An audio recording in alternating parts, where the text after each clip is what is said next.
حال که دیوانه شدم میروی. زنای ما مثل یک تانکن، مثل یک تیرن. اونو نمیشه الان بگم تو تلویزیون. روزی که ثبت تلویزیونی شد خیلی ترسیدم، نرفتم. ای نوبتی خندان لبی لالت که گزیده، از باغ لطافت گلی روحی تو که چیده. موسیقی این در خون منه، یعنی در استخوان منه، چون بابام خواننده بود، مامانم خواننده بود، موزیسیست خوب بود. در خون اومده از کوچیکی، فکر کنم از کودکی، از بس که زندگی بود مثلا شوهر و بچه و اینو دست دیگه وقت نشد با این بزنم. وقتم بود ولی هر یک چیز، هر یک کار وقت ساعت خودشو داره. یعنی دو ساعت یک سال است که مثلا الان اومده اون چیزی که شوقه که تو بچگیم بود تو دیدم، الان اومده که میخوام این کار انجام بدم، میدونم خوانندگی بکنم، میخوام مثلا خوشحالی بکنم. چی شد که شما تصمیم گرفتید حرفه‌ای دیگر با موسیقی روی بیاره؟ فکر کنم از زندگی خوب، چون زندگی خیلی خوبه.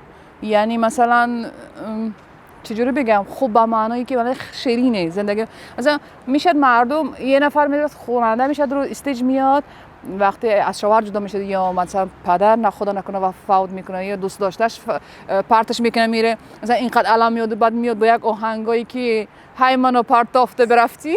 من اومدم با سرودی با مثلا بابام با زارچو پروانه، با سرودی خیلی شوخ، یعنی با خوشحالی اومدم روی صحنه. زمزمه بکنید از این سرود، با اون سرودی که شما روی صحنه آمدید. اوکی. دو سرود، یکیش از آقا سراهنگ بود، سرودی که با استاد جمال، دو تایش هم ما گشتم چی میگیم ما یک جا کردیم. یکیش دیگهش زارچو پروانه.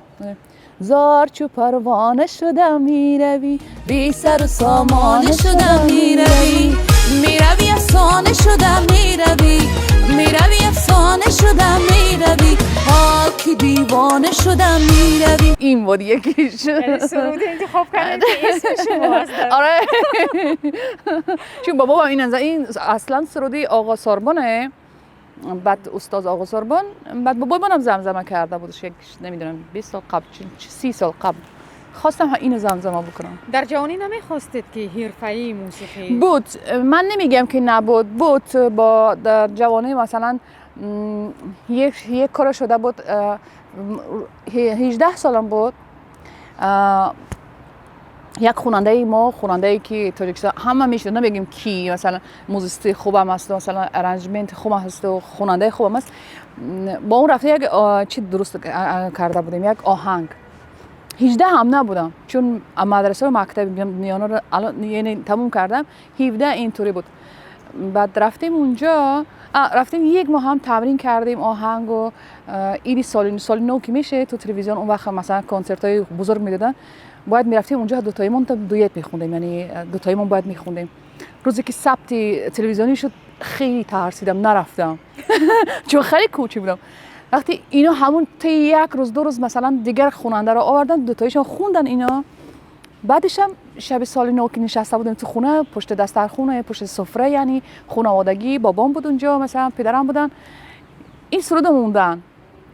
وقتی تمام شد یه حالت عجیبی شد، گفتم بابا یه چی بگم، گفتم یه چی نمیگی، اصلا جنجال نمیکنیم که نه چیه؟ گفتم همین سرودی که الان خواندم، گفتم اینو دوتاش اینو من تمرین کردم یه ماه با این خواننده، گفتم باید من میرفتم. بعد که پس چی شد که نرفتی؟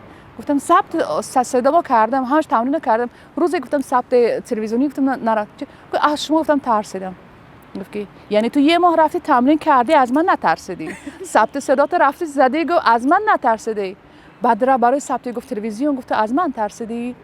وقتی که اولش که از من گفت برای تو گفت دخترم یه نصیحت، یک کار دست میزنی دست بزن تا آخر، دیگه نگاه نکن پشت سرت، نگاه نکن مثلا بابات اونجا، خواهرت، مامانت، شوهرت، نگاه. وقتی میدونی که نه نمیخوای اینا دست بزنی پشت سرت کسی هست، بهترش که دست نزن. تو باید میرفتی. گفت تو این موقع تا این معرش که اومدی این ورش هم باید میرفتی. این بود یک اشتباه من. دوم اشتباه وقت خارج از زندگی میکردیم، مثلا در زندگی یعنی خوب داشتیم که مثلا یک دیگر فهمی بین خانوادگی اجازت هم بود که مثلا گفت صدات یکم صدای میتونی که بخونی با بابات مامانت بود برو بخوان یه چیزی برای خود ضبط کن. برای خودم یک دو سه آهنگای تو اون وقت امارات زندگی میکردیم دبی تو استودیوی آقا فرزین که خانم گوگوش بعد سحر مثلا غزال صدد بعد آقا ابی آقا موین اینا هر کدومش که سال یک مرتبه میان دبی امارات تو همین استودیوی آقا فرزین ثبت صداشون میگذارن. اونجا هم رفتم دو تا ست آهنگ هم ضبط کردم و اومدم خونه دوباره گذاشتم تگ سر و خوابیدم. دوباره اومدم خوندم و خوابیدم. از بابا 17 که بودم از بابا ترسیدم. بعد این بار از کسی نترسیدم ولی نمیدونم شاید که مثلا نمیدونم وقتش نبود یعنی خدا نخواست اون وقت هر چیزی مثلا انجام میشه با خواست خداست. مثلا یه نفر مثلا 3 سالشه میراد میگه روی صحنه خواننده میشه، یه نفر مثلا میراد سینی 80 بعد دیدش که بیزنسمن شده یا که مثلا رفت مسافرت یک جا. اینه خواست خدا یعنی الان اومده وقتش. فکر میکنید اگر در 17 سالگی شما شروع میکردید الان در جاده موسیقی در کجا بودید؟ کجای این هنر؟ من خودم از بس که خودم میدونم تو زندگی فقط میخوام زندگی خوب عالی و فقط انتخاب میکنم. تو زندگیم از کوچیکی اینطور بود، مثلا لباسم باید عالی باشه، باید فرقیت بکنه از بچه‌ای که خواننده‌های مدرسه. مال من باید حداقل مثلا اینش دیگر باشه، رنگش دیگر باشه. مثلا از این فکر کنم یه مهنت‌های از مثلا یک زحمتایی میکشیدم که یک جای خوب مثلا الان میبودم مثلا. ولی در زندگیم همچون انسان میدونم، همچون زن، مادر، خود دختر، خواهر مثلا جام خوبه. در برابر موسیقی با چی کار مشغول هستید؟ در برابر موسیقی بدون موسیقی هم باید زندگی کرد. بچه‌ها هست مثلا اینش میره مدرسه، اینش میره اینجا یعنی خانوادگی مامان و دیگه مثلا بیزنس یک بیزنسایی که مثلا اونو نمیشه الان بگم تو تلویزیون. نه بیزنسایی که مثلا بیزنسای مغازگی و بیزنسای اینو اونور با این کارا ها. در موسیقی با کی همکاری میکنید بیشتر؟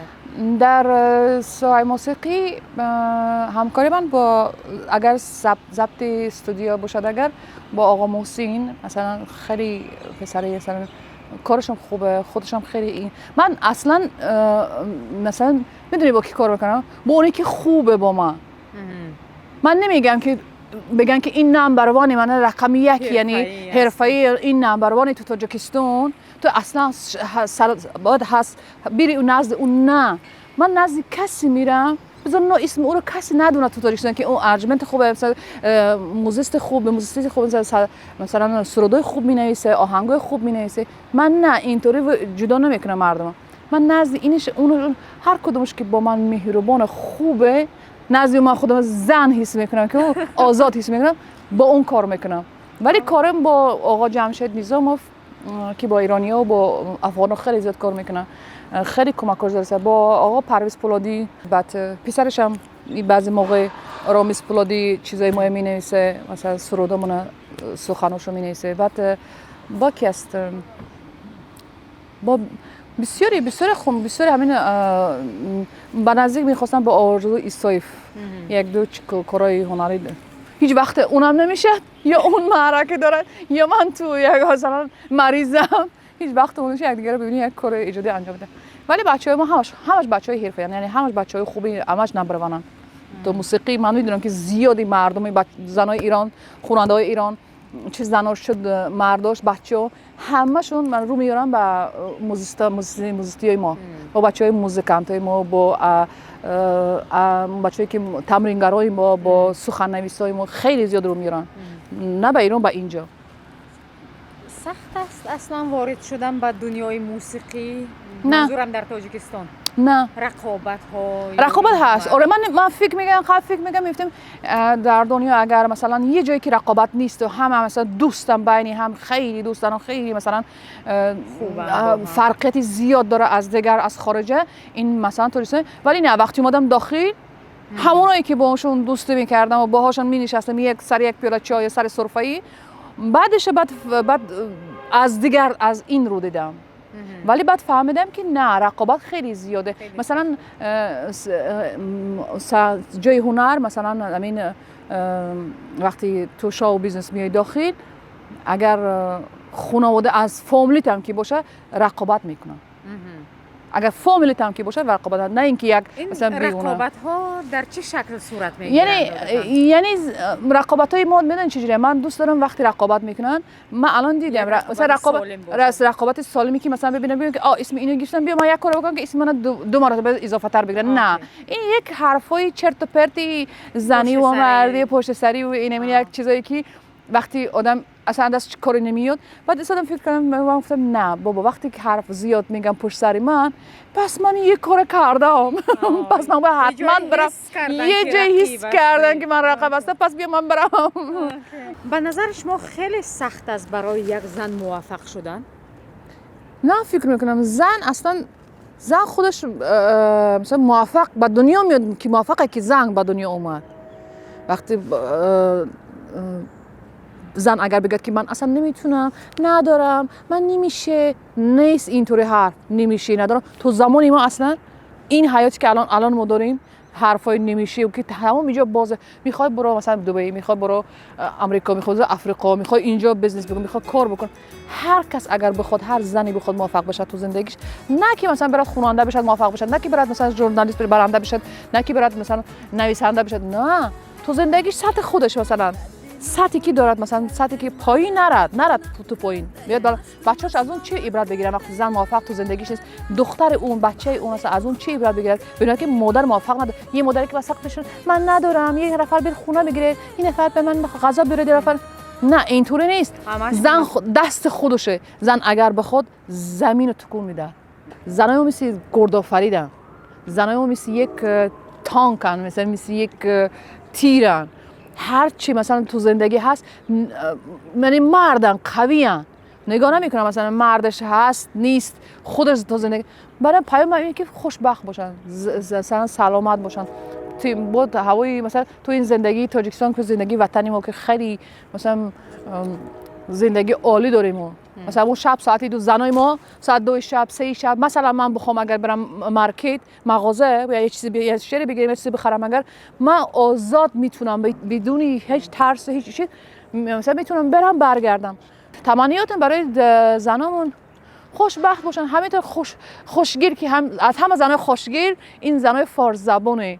مثلا زنای ایران، زنای تاجیکستان، مثلا زنای سمرقند، بخارا، همه اینا زنای خوشگلن. برای همین خوشگل تر بشن. تموم رافته دارشن تو زندگی. دیگر که من میخواستم بپرسم به نظر شما از این آزادی که در تاجیکستان هست زنهای تاجیک به اندازه کافی استفاده میکنن یا نه؟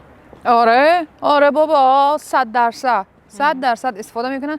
بعد یه چی بگم که مثلا زنای ما خیلی سطحشون از مردا بالاتره، نزد قانون، نزد دولت، نزد همچو مادر، همچو زن، همچو دختر خیلی سطح ما خیلی بلنده. مثلا جایی که حرف ما از حرف مرد هیچیه نزد دولت. مثلا ما میتونیم بریم به دعوا بکنیم که اینه مثلا زن دوم گرفت، زن چهارم گرفت، مثلا زندگیم خوب نیست، جزاشو دولت میده. چرا؟ چون میگه مادر این برات بچه آورده، برات زندگی انجام بده، خوب باش، بکن، برو هر کاری میکنه از میاد بکن.